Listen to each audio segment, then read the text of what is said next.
Field Day 2014. The Fox's Amateur Radio Club held their annual Field Day event at the Outagamie County Conservation Club near Appleton, Wisconsin. So how do you get a field that looks like this into a field that looks like this? A lot of work.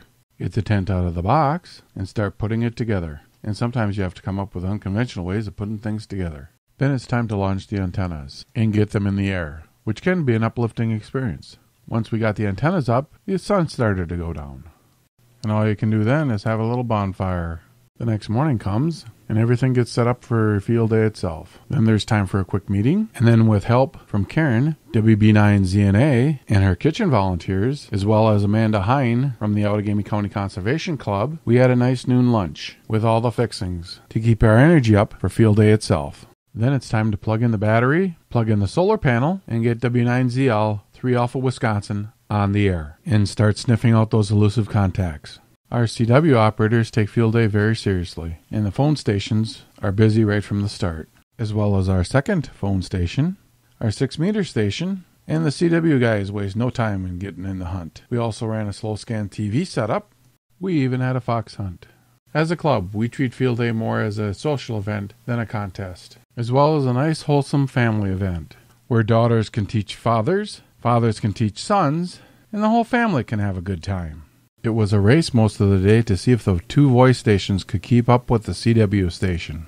Then we got into evening, and 20 meters started to die down, and 80 meters picked up. We even got in a little 40-meter digital. And some of the younger guys ran the HF bands for the overnight.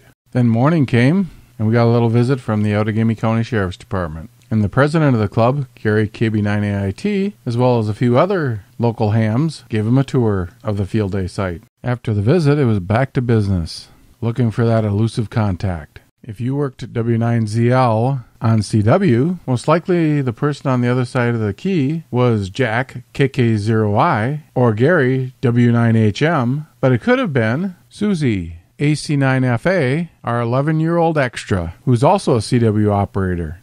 When it comes right down to it, ham radio is all about fun. And that's one thing that we have with Field Day, with the Foxy's Amateur Radio Club. We have a lot of fun.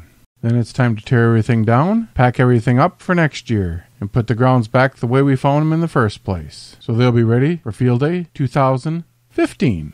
The Foxy's Amateur Radio Club would like to thank SBS Batteries for the use of the battery that powered our equipment during the Field Day event, as well as the following sponsors who gave donations during the Field Day event.